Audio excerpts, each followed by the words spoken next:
boozy pecan pie. Ooh, how good does that sound? So I'm starting with the sticky pecan pie filling, and it's a cup of sugar, 3 tablespoons of packed brown sugar, a healthy pinch of salt, and then I'm gonna take the cup measure and add dark brown corn syrup. You know, I typically use white corn syrup, or light corn syrup it's called, just because I tend to usually have that in my pantry.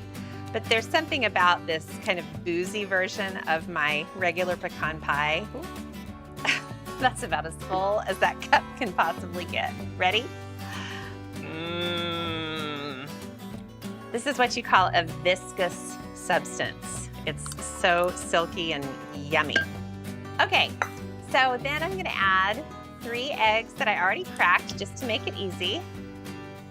And a little splash of vanilla, about a teaspoon or so. Normally I would stop mixing here for my regular pecan pie, but I'm gonna take the liberty of adding about a 1/4 cup of bourbon. Any more than that, and it would probably affect how the pie bakes. Any less than that, and you would be disappointed. Because if someone tells me I'm going to take a bite of a boozy pecan pie, I most certainly want to taste that booze. So what's cool is I made a homemade crust, and I put a little splash of bourbon in the crust itself. I substituted 1 of the tablespoons of cold water in the recipe for my pie crust. So there's going to be booze everywhere you turn with this pie. And then melted butter, and that really, really sends this filling over the top. So I added the pecans to the crust. You can see this, Alex. And this is how I like to make pecan pie. I like to chop the pecans. There are some people who believe, I'm not going to name names, that pecan pie should have a topping of pecan halves. Oh, I think that's an enormous mistake. I think you need to have them chopped up, because then you wind up with little crispy, wonderful bits of pecan instead of big halves that tear through the filling. I have a whole philosophy and religion about chopping pecans for pecan pie. I'll write a book about it. So I'm gonna lightly cover the pie with foil, just to protect the surface so it doesn't get burned while the filling sets. Okay, you ready to get this in the oven? Yep.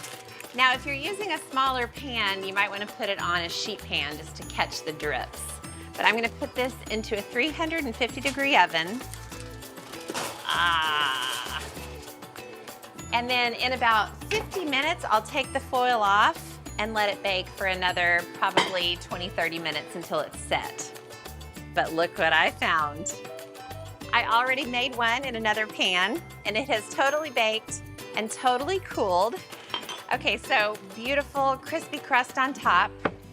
So what really makes this pie extra sensational is that I'm gonna make a boozy whipped cream to go over the top. Emphasis on over the top.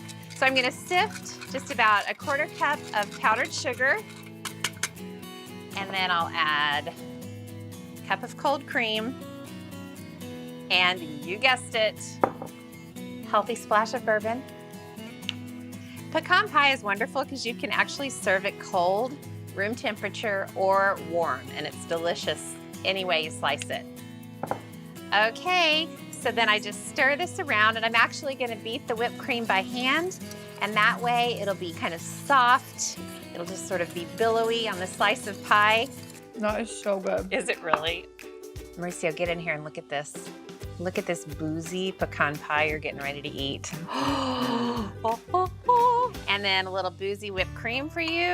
Uh-oh. Thank you. Cheers. Boozy pecan. Oh. How is it? Which one are you?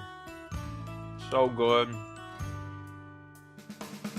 When I was at the farm stand, and I saw all these gorgeous pears and apples, I thought, I've definitely got to make a pear and apple crisp for my barn warming. So I've got 2 pounds of Macoun apples. I've peeled them and diced them. And I've got 2 pounds of Bosc pears. You can really choose any kind of apples that are firm and crisp. And you want pears that are firm also, but also sort of juicy. You can see when I peel them, they're just delicious. So peel them, and then I'm gonna cut them in 3/4 inch dice. Take the cores out. It's a little bit of a messy job, but worth it.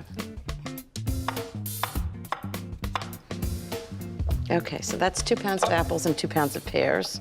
And I'm gonna add cranberries, 3/4 cup of cranberries. They're dried cranberries, and I think they're really sort of autumnal and delicious in this. Now to give it lots of flavor, I'm gonna put in lemon zest and orange zest. About a teaspoon of lemon zest. Teaspoon of orange zest. I like to mix them because one's a little sweeter, one's a little tartar, and this way neither of them really overwhelm the pear flavor. And then some juice. You always want a little juice to mix with the flour and sugar, so it gives a nice sort of sauce when it's cooking. So about 2 teaspoons of orange juice, about 2 teaspoons of lemon juice.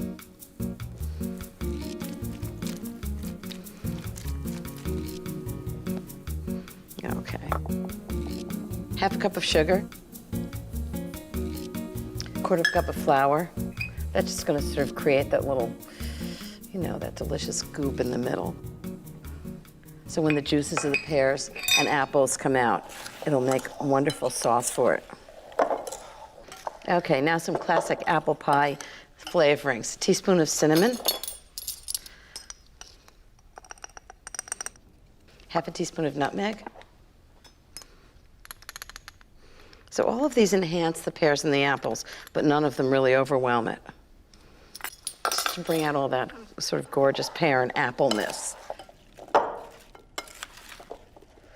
Okay, so I think I'm gonna fill the ramekins. So I have 12 small ramekins. They're each an individual crisp.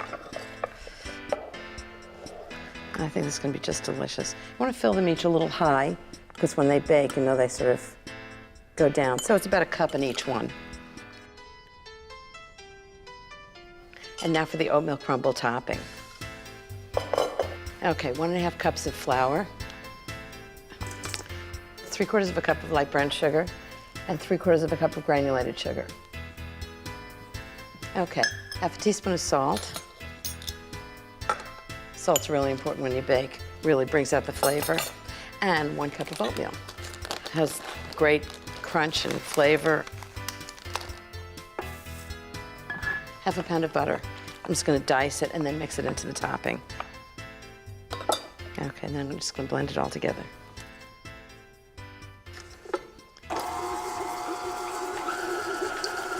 So you wanna let this go until it's like in big crumbles, which is right now. It's great, you can smell the cinnamon and nutmeg. Wonderful. Okay, so I'm just gonna pile this on each of the ramekins. Just big crumbles on the top of each one. Now, how good does that look? So I'm gonna put these in the fridge, and then later before the party, I'm gonna bake them 350 degrees for about 45 to 50 minutes until the top is browned and the juice and the fruit is all bubbly. Will you take a crisp and I'll get you a spoon? I'm making a cranberry custard pie, and it has this really, really flaky, buttery crust. So I'm gonna start on the crust first, okay? I'm using 1.5 cups of self-rising flour. In the South, we use a lot of self-rising flour, mainly for biscuits, so it's actually gonna taste like a buttery biscuit. I'm adding in a stick of cold, unsalted butter. I've cut them into cubes so they can break up really easily inside the dough. Add a little pinch of salt in there, 2 tablespoons of granulated sugar. Give it a pulse. So I'm gonna pulse this together, and that looks like that is broken up. Gonna open up my top here and add in a tablespoon of cold water, and I'm gonna slowly pour this in until my dough forms a ball. Now the water amount will change, it just depends on how damp your kitchen is. It's getting there. Yep, there's the ball. Add a little bench flour to my cutting board. I'm pressing down to make a nice little disc because later I'm gonna roll this out and form that pie crust. So I have some plastic wrap here. I'm gonna set this in my fridge and it's gonna chill for about 30 minutes.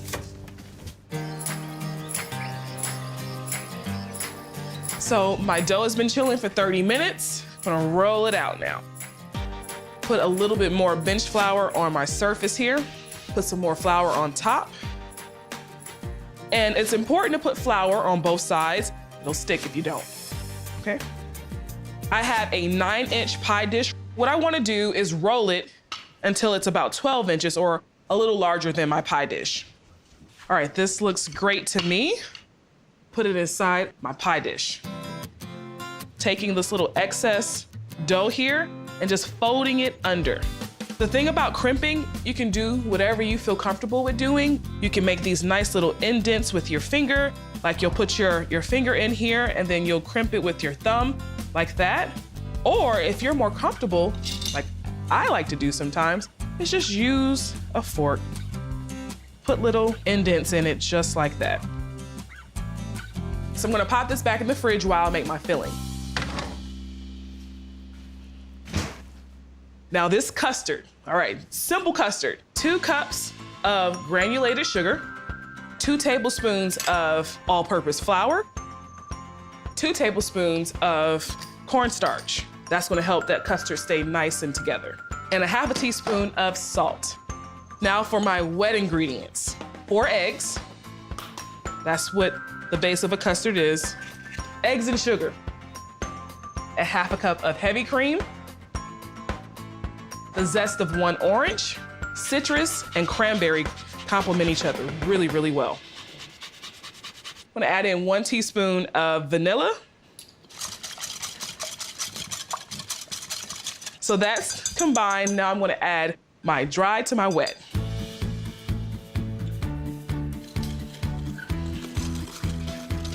All right, that is done. Let me grab my pie crust.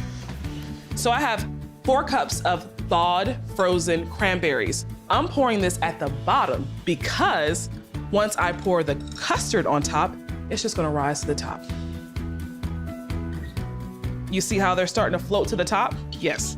So by the time it bakes, we're just gonna have this really pretty layer of cranberries on top. So I got my oven preheated to 350. I'm gonna bake this for about 50 minutes.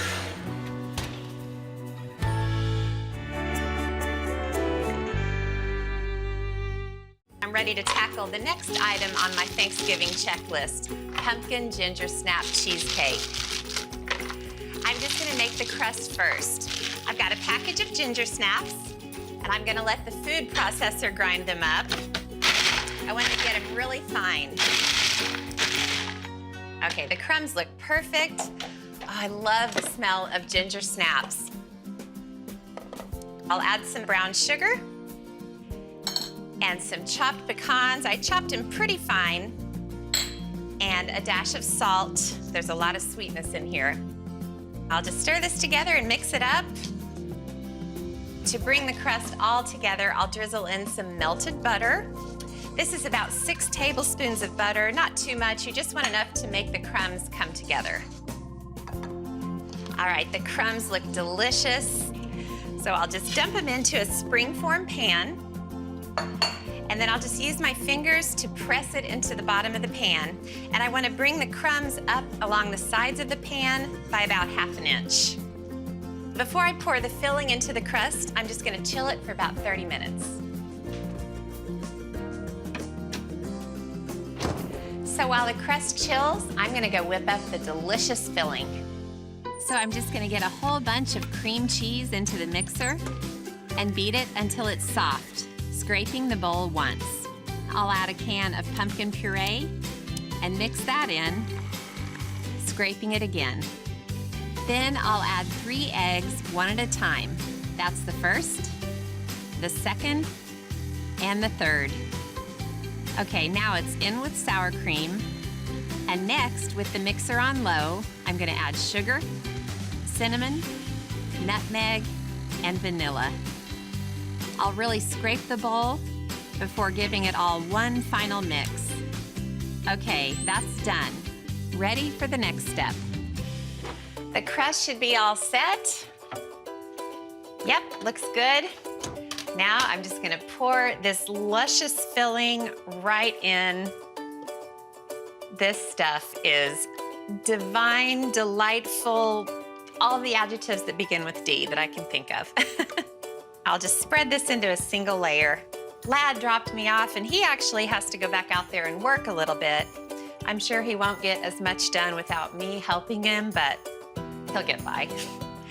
All right, the cheesecake just needs to go into a 350-degree oven for about 50 minutes. Now, while the cheesecake bakes, I'm gonna whip up a delicious salted caramel sauce to drizzle over the top. Not only is it yummy on the cheesecake, but it's also good to drizzle over all the other pies that people are bringing. It's so easy to whip up. Here goes.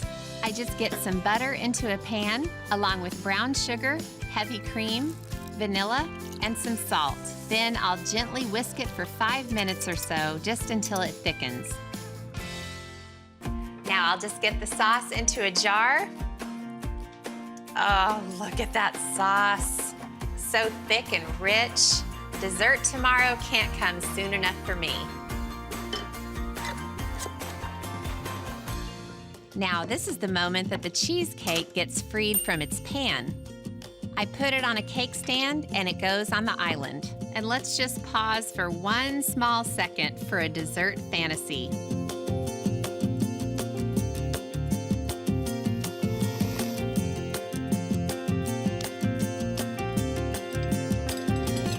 This is my pumpkin bundt cake with white chocolate glaze. Ooh. My pumpkin of choice is canned pumpkin. Jeffrey, you're gonna make cream cheese filling. This is just cream cheese, sugar, vanilla, the usual suspects, right. a little nutmeg, All right. and a little vanilla. Mix it all together and just get it in that piping bag. So to this, I'm gonna add my 4 eggs and just almost, well, dark brown sugar and then light sugar. I love the dark brown with the pumpkin. It's just so right. Molasses. Whoa. Yeah, this is like right PSL, pumpkin spice adjacent, the molasses, I feel like. PSLA. So you mix this together and you're just gonna wanna eat this, right? The canned pumpkin, the 2 sugars, the molasses, the eggs. Jeffrey's got that cream cheese filling going. And when you're done, Jeffrey, put it in the piping bag and let's get it in the fridge a little bit. Yes, chef. I like it to be a little firm so it makes that nice trench in the middle. If it's too room temp, it doesn't always do that. I've made some brown butter. Yeah. And I just finished it, Up right? the butter. Just kind of hanging out. You can shut it off. It gets that nice golden brown. And actually, I'll put it into this bowl, get it out of what you cooked it in, just to cool it a little bit more. And I do a little combination in this cake of half brown butter and half olive oil. Wow. Because the oil really gives that tender cake. Jeffrey, I know you're excited. Come on. You know you love a little butter and a little oil in a I cake. love butter. Flour, and then salt, baking powder, and baking soda. And this is really like breaking down a cake mix, right? It's got that I was same... just gonna say, Alex, I love the way that you break down a cake and make it so easy and approachable. Like, we don't even have an electric mixer out. This is all just easy by hand. No, I love a cake where you just wet, dry, mix, and go. And then the fall broken into a cornucopia of different aromas. Ginger, nutmeg, clove, cinnamon, right in there. You can mix flour with as many ingredients as you want. The minute you add liquid to it, you gotta cool it. And if you want a tender cake, once that flour hits the swimming pool, minimal mixing. Now for the last wet ingredient, we'll actually leave the butter for last. I'm gonna add that oil in. You know, to that note, does anyone remember growing up reading your parents' cookbooks before we had the stand mixers and it would say things like stir 30 times? Yes, yes. It would tell you how many times to stir the That's bowl, awesome. Mm-hmm. like not to overdose on the stirring. So I get that, the dry ingredients in there, right? Spread them out. Smart. Just a little, be gentle. Especially with muffins, because if you overdo mix the muffin mix, Tough it's just muff. tough. This batter can be a touch lumpy. Don't stress that. Look at that. And then you just, come on. Come on. And the solids and everything. Yeah, get them in. Yeah, I think brown butter might be part of the fall ingredient list. Bundt pan, butter it, grease it, I mean, grease it's- underneath like, it, everything. I'm grease like, it the hurts oven, to look at it. It's so shiny. It really grease the does. floor. Now, this is a little bit of strategy, which is you want to drop the batter in, and you want to drop a little under half here, because we make the trench, we put the cream cheese filling, and then we have to hide the evidence. And if you don't have enough batter to hide the evidence, Then you get a streak of cream cheese and it goes into the cake and all, you know, Bets it's are just off. mayhem. Okay. People get quiet when you make a cake, don't they? Yeah. Carve a little trench in here if you want with a, just get in there a little bit. Manifest the trench with just a little spooning. And then just go in there, right? And you want to kind of press down so that the filling goes down into the batter. You're using your leverage that you already have. See how? And there's an egg in that filling, right? Kind of tighten it up a little bit so it doesn't like just Yes. melt in there. Yes, and it has a Sugar, little egg. streak of just nutmeg, which to me is sort of like, kind of straightens out all those flavors. And the cream cheese, you see it looks, I see the tranche. the tranche. I don't want to move it too All right, much. don't, sorry. I shouldn't even looked. I'm not even gonna look at it now. Don't make eye contact. It can ruin the Look whole away. cake. Sorry. Look And at then this kid. drop the batter on top. Drop it like it's gourd. Yeah, you can't smear or spread here, which is like generally my impulse. Thank you, Jeffrey. I wish I had I guess you could put this on a Lazy Susan and just spin it. Baker's best friend. I love it. All right, so you've got your batter on top. Give it just okay. a little.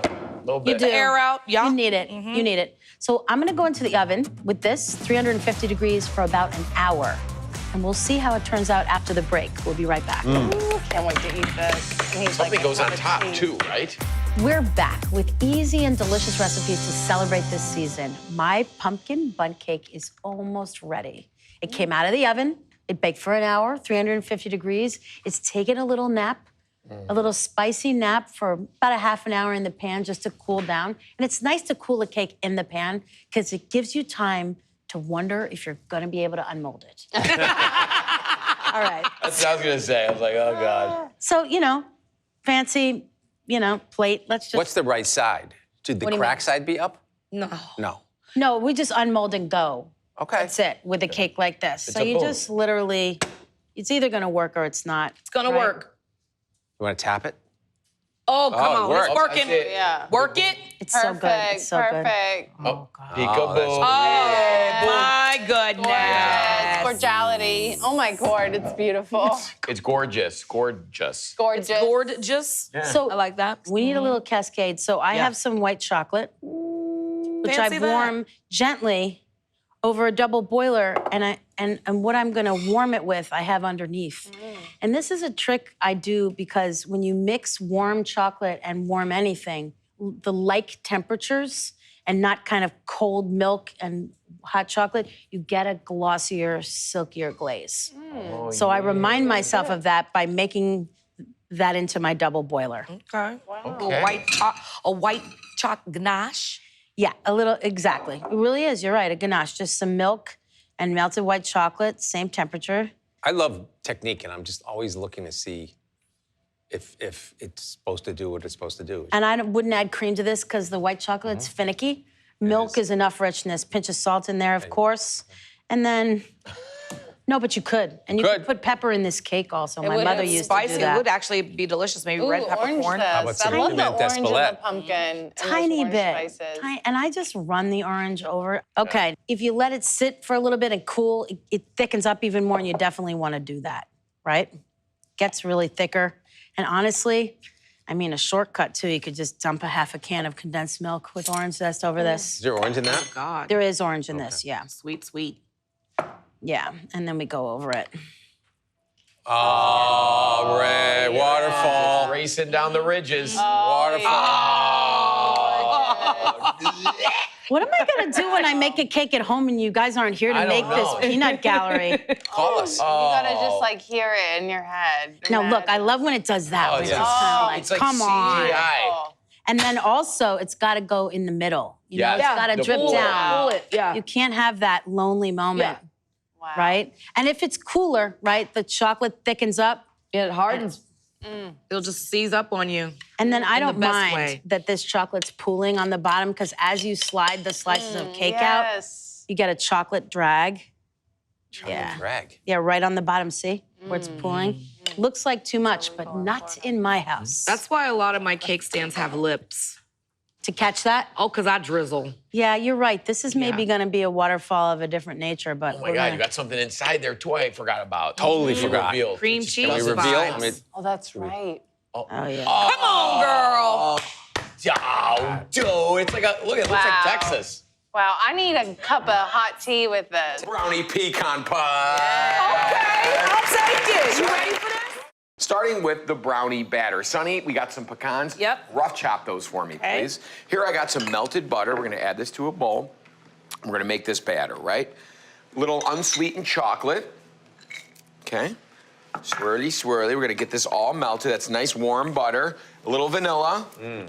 Some salt. My rough chop method. Look at you, you're not even using the knife. Just twist. That's very smart. Little twist. That's a mental note to add that to the recipe. It's changing my recipe before my eyes, I guess. Try to be like GZ.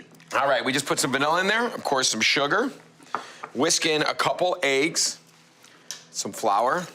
Quick note about those pecans, do not store them in the pantry. No. Fridge or freezer. They are full of oil and they will go rancid fast. Right? And they ain't cheap. No. And they don't usually come in tiny packages either, No. so Yeah.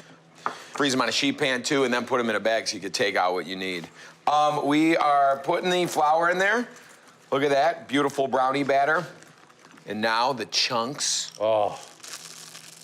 Jeff. of semi-sweet. Just fold that in. And the best part about a brownie, I think, is when it does come out of the oven, it does set up, it does bake, you get the crunch from those whole chocolate chips in there.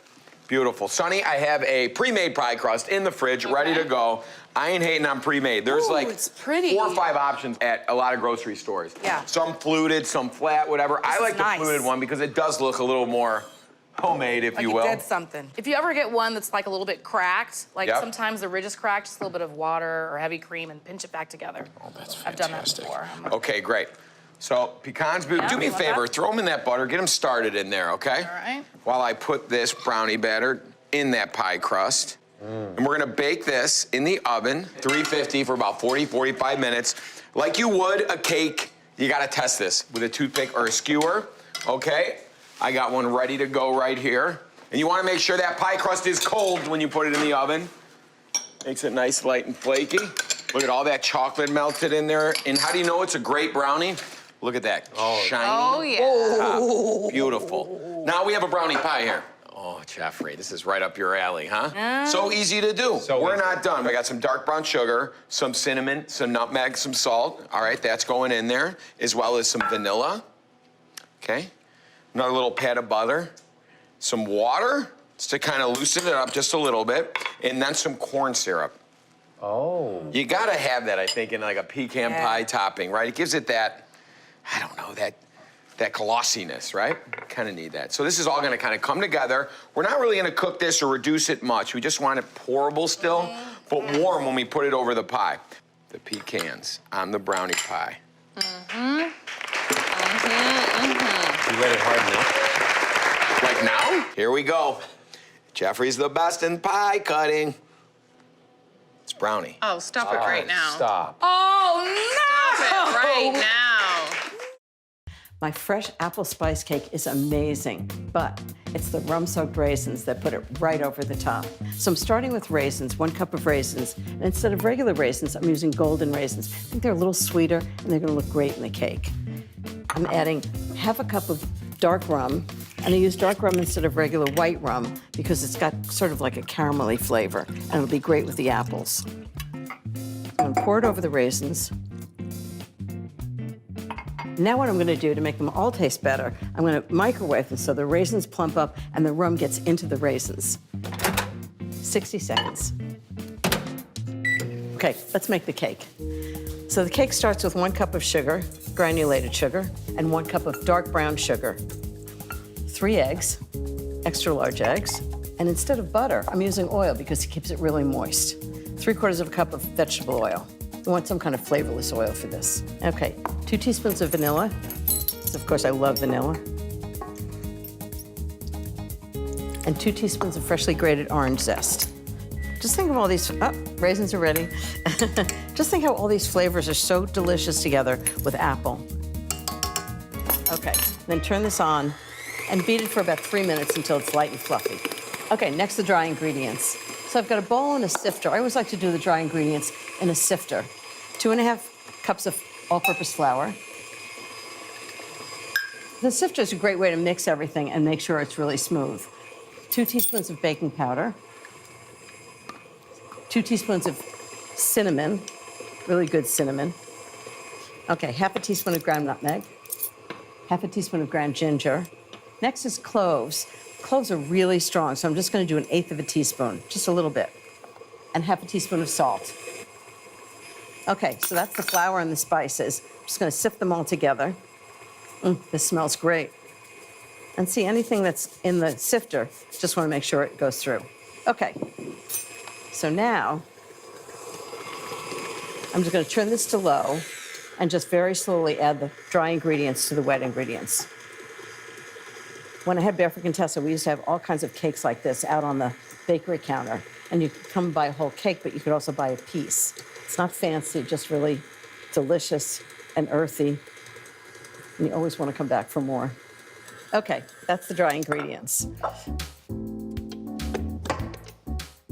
Now I'm just going to give it a big stir with a spatula just to make sure it's really well mixed from the bottom and the sides. Now I'm going to add some really good stuff. First, the raisins, and I have to drain them.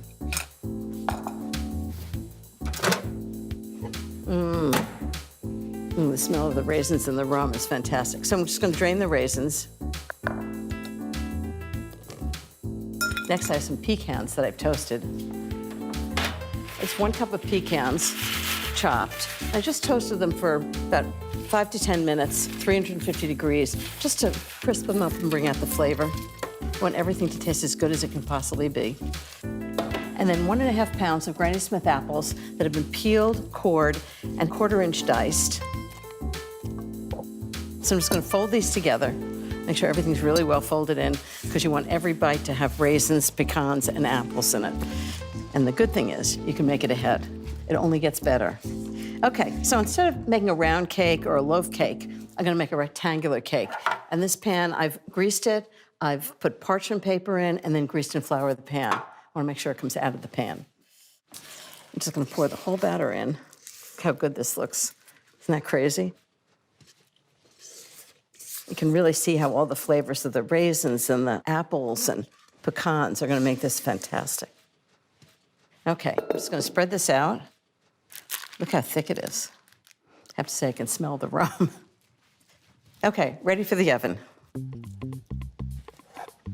I'm going to bake the cake at 350 degrees for 35 minutes. When the time's up, I'll take it out, let it cool in the pan, then I'll flip it out onto my hand, carefully remove the parchment paper, place it on a board, and cut it in big squares. That looks amazing, doesn't it? And with a cup of tea in the afternoon, it's a perfect snack. But if you want to make a great dessert out of it, I'll show you what I do. So I'm going to take a piece of the cake, put it on a big plate, a little more dramatic. Some vanilla ice cream. I actually took it out of the freezer, put it into the fridge for about 30 minutes so it's nice and softened. And not to leave well enough alone, I have some warm caramel sauce, store-bought. You don't have to make your own caramel sauce. And a drizzle of caramel sauce on the cake and the plate. Very restaurant style, but so easy to do. And I would say that's a dessert that everybody is going to be very happy to try, including me. I may have to try it just to make sure it's good. How great is that? Love all the flavors and the textures. Cold ice cream, warm cake, caramel sauce. No, that's my kind of dessert. So good. I'm making one of our favorite recipes, pumpkin pie, which is rich and custardy and has incredible depth of flavor because I make a cooked filling and then I put it into a pie crust and bake and decorate with fresh whipped cream. So to start, I'll take my 1 can of pumpkin and I'm gonna add it to a saucepan. I'm gonna add 1/3 cup each of granulated sugar and brown sugar and 1/4 cup of maple syrup for my 3rd type of sugar. And that's just gonna mean more dimension of flavor. I'll season with a teaspoon of salt. And now I'm gonna cook this, stirring until it's glossy and thickened, and that's gonna allow the sugars to melt and caramelize. This is smelling really good. I'm gonna grab my heavy cream and milk. I'll add 3/4 cup of each of these. And one thing that I find so uniquely delicious about this pie is that you can actually taste the milky richness of it. And I'm using the combo so that it's really rich, but not overly rich. I'm gonna switch to a whisk now so I can whisk it all in. And now I'm just gonna heat this until the milk gets steamy. I don't wanna bring it to a boil and scald the milk. This is looking so creamy already. As this heats up, I'm gonna crack in my eggs. I've got 3 whole eggs and 2 egg yolks for added richness. So now anytime you want to incorporate eggs into a hot mixture like this, you've got to temper them, and that means warming them up gradually. Because if I were to just crack them in, they would scramble and the texture would not be smooth. I'm gonna grab a ladle. This always takes some coordination, but I'm gonna add a little bit of the hot mixture as I'm whisking the eggs. And this is essentially gonna gradually cook them while maintaining their smooth texture. My egg mixture is warm to the touch, and that's how I know it's ready to be added back into the pot. So with one hand, I'll drizzle it in, and with the other hand, I'm gonna continue to whisk. Perfect. I'm gonna continue to cook this while it thickens, and in the meantime, I'll grab my spices. I've got cinnamon and nutmeg, and pulling out the fancy vanilla beans. Oh, they smell so good. So I'm gonna slice it in half and just scrape out the pods. And I'm gonna use the blunt end of my knife to scrape them out. And this is gonna add fancy vanilla flavor and really pretty speckles. Okay, I'll scrape this into the filling. A little really goes a long way. And then I don't like to add too many spices, just enough to enhance the pumpkin flavor. So 1/2 teaspoon of cinnamon and 1/4 teaspoon of freshly grated nutmeg. I'll whisk this in. I love being able to see the speckles of the spices and the vanilla bean. My filling is done. I'll grab my crust, which is blind baking in the oven. This is just my go-to pie crust. Flour, sugar, and salt, blended with cold butter, and then formed into a dough with a little apple cider vinegar and ice water. I rolled it out and crimped the edges. This is beautiful. I'm gonna taste the filling before I add it in, just in case I wanna make any adjustments. Yum. There are so many things going on in that filling, and they all just mesh together in the most beautiful way. I'm gonna pour this into the crust, and I'm gonna bake this at 375 degrees for 30 to 40 minutes until the outside is set, but the center is still a little jiggly. That's how you prevent it from cracking.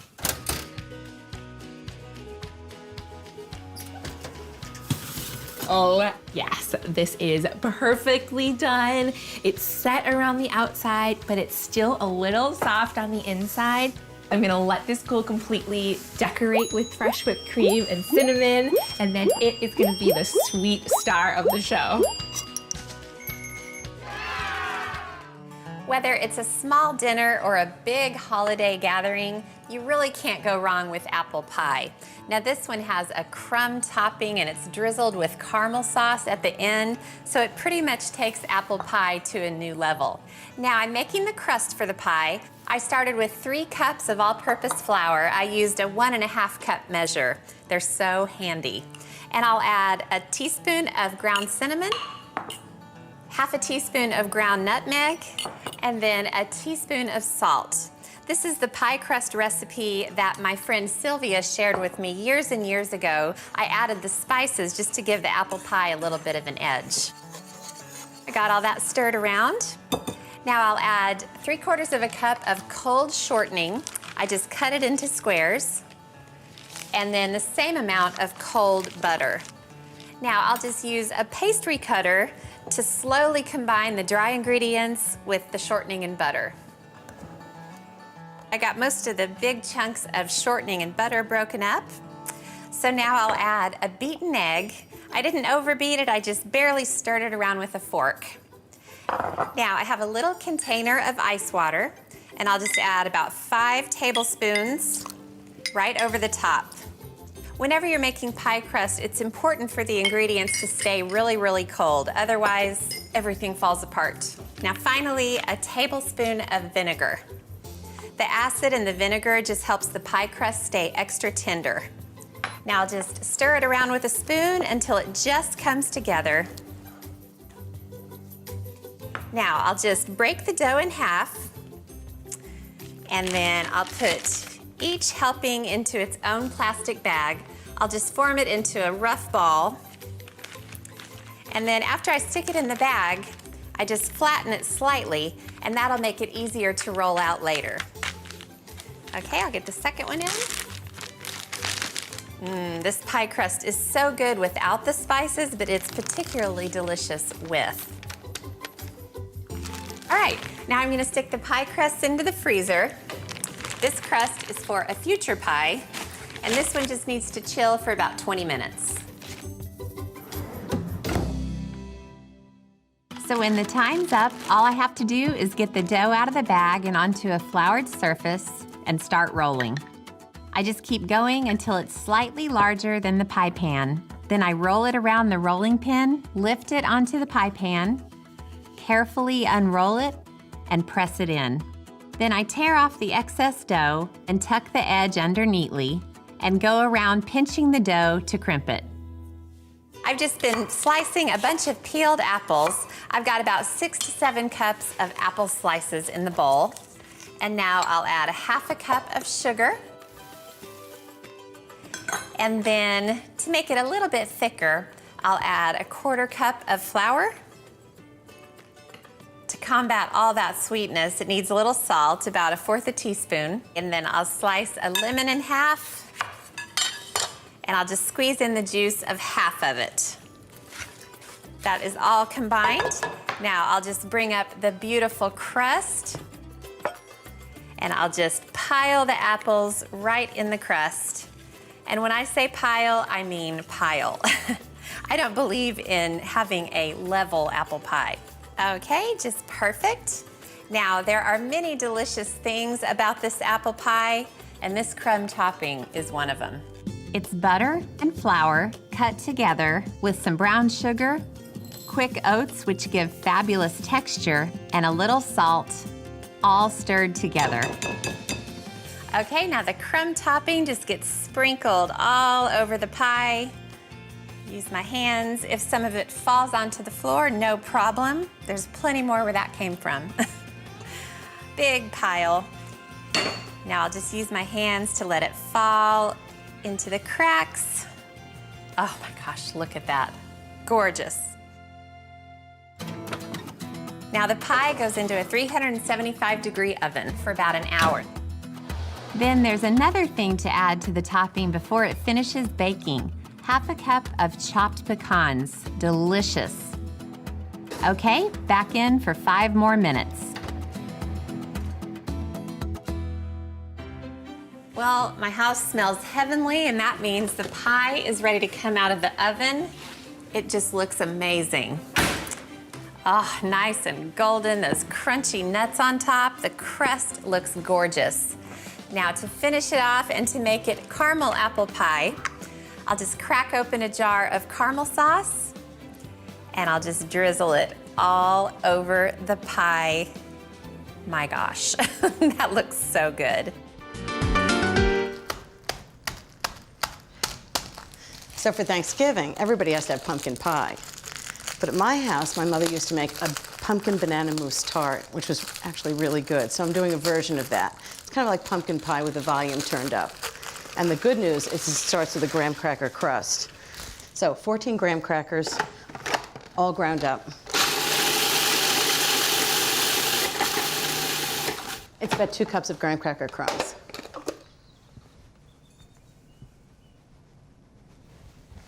Third of a cup of sugar. And I put a little bit of cinnamon in. I just think it gives it nice pumpkin pie spice. Lots of flavor. Big on flavor. And the last thing, of course, is butter. So it's 1 stick of melted butter. I'm just gonna mix it all together. So later I'm going to fill this with a pumpkin mousse that's flavored with a little bit of banana, which makes it wonderfully sweet, and some orange zest, and lots of spices. It's really good. Into an 11-inch tart shell.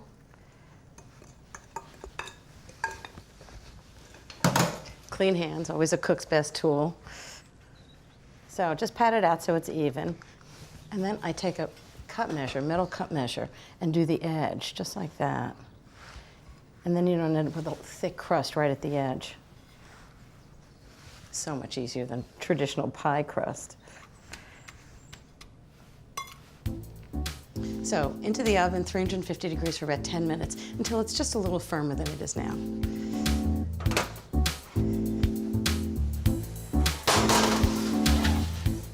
Now we get to make the good part, the pumpkin banana mousse filling. So the first thing is half a cup of half and half. And I'm going to put it into a double boiler.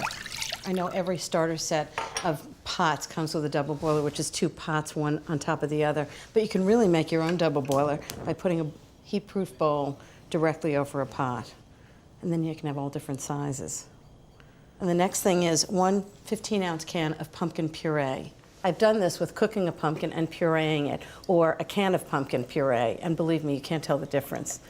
And I can tell you which one's easier. Okay, so that's in.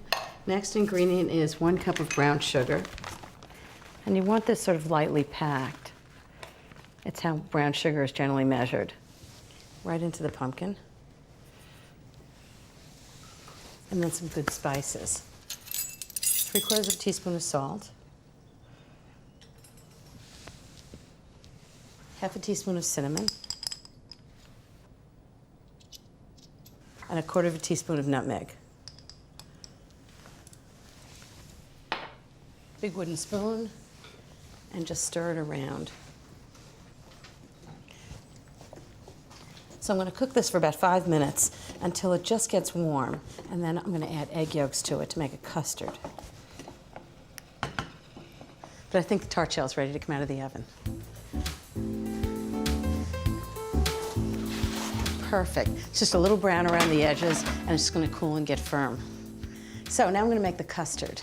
So I've got 2 egg yolks, and what I want to do is I want to warm up the egg yolks a little bit with a pumpkin mixture so I don't end up with scrambled eggs. Just like making a traditional custard. And then pour the whole thing back into the hot pumpkin mixture. See, a nice scraper. Just want to get all of it. And just mix that up. And just cook that for about 4 or 5 minutes. So it's going to go into that tart shell. It's going to cool overnight if you want to. You can make it the day before. And then I'm going to decorate it with whipped cream. So it's not only delicious, but it's really gorgeous. So I'm going to take 1 package of gelatin.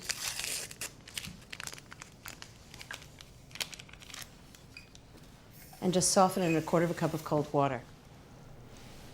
When it's chilled, the egg yolks are going to help the mousse to set, but the gelatin's going to help it too. Okay, off the heat.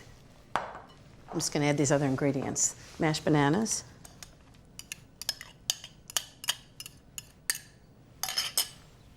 The softened gelatin. And the last thing is orange zest.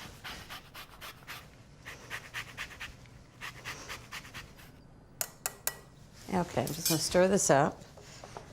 So while that cools, I'm going to whip the cream. I need about 1/2 cup of heavy cream, and then I'm going to use more for decoration later.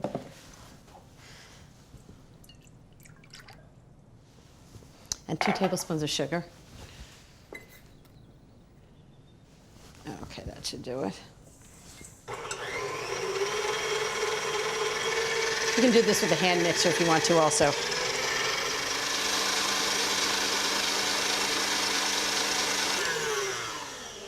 Okay, that's perfect.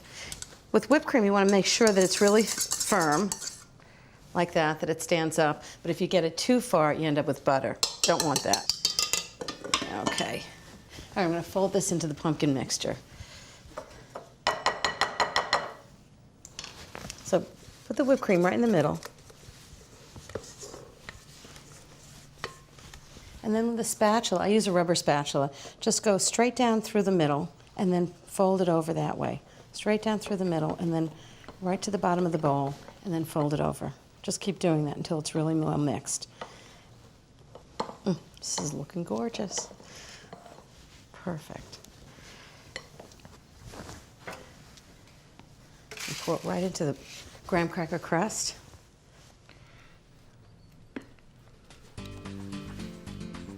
It smells great. And the good news about this is you can make it in advance.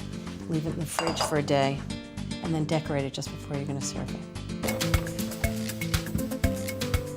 Now comes the fun part, decorating the pumpkin banana mousse tart. It sat in the refrigerator until it just sat. And then I'm gonna decorate it with whipped cream. Looks pretty good so far. So I need a cup of heavy cream, a quarter of a cup of sugar,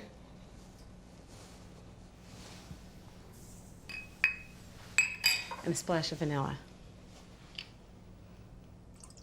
When I say a splash of vanilla, I mean maybe a quarter or a half a teaspoon.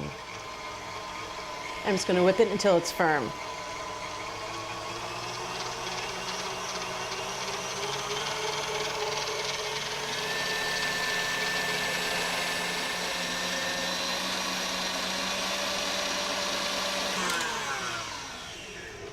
That looks good. I want it really nice and firm, but not turned into butter. And that's about right. Great. So the easiest way to decorate this, and it's perfectly great, is to do whipped cream around the middle, leaving a little border of pumpkin, sort of like meringue on the top. But I love to pipe it, so I'll show you how to do that. So take a pastry bag with a big star tip on it. I think that's the nicest one and the easiest. You know, piping looks really mysterious, but the way I learned how to do it is I just spend a day piping buttercream or whipped cream. Just practice, and you'll get it. And the best way to practice is just on a board or on the marble. So, because you can keep using it over and over again. So I'll show you. If you wanted to do a shell pattern, which is what I like to do, just a little bit like that, just like that. And it's really about the pressure in the bag and really getting a feel for it. It's not that hard. If you want to do something even simpler, it's just stars. But I think for this one, I'm going to do the shell pattern. So just all the way around.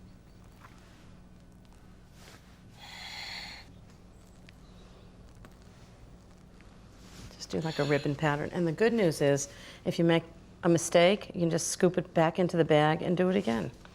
How hard is that? Okay, and then maybe a little swirl in the middle. Great. And then, because I like the decoration to be the flavors that are in the tart, I thought it'd be really nice to decorate it with a little bit of orange, maybe some orange zest. The traditional thing that I use for orange zest is this zester, but you'll see it ends up very fine. And I think I have a better way to decorate. See, it's really too fine. But then the other zester is this little wonderful tool that just has little sharp edges. And I'll show you what it does with the orange. It has long strips of zest. And I think that'd be really pretty to decorate the tart with.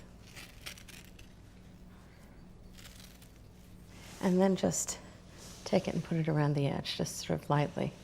So now somebody knows it's pumpkin and orange and cream and delicious.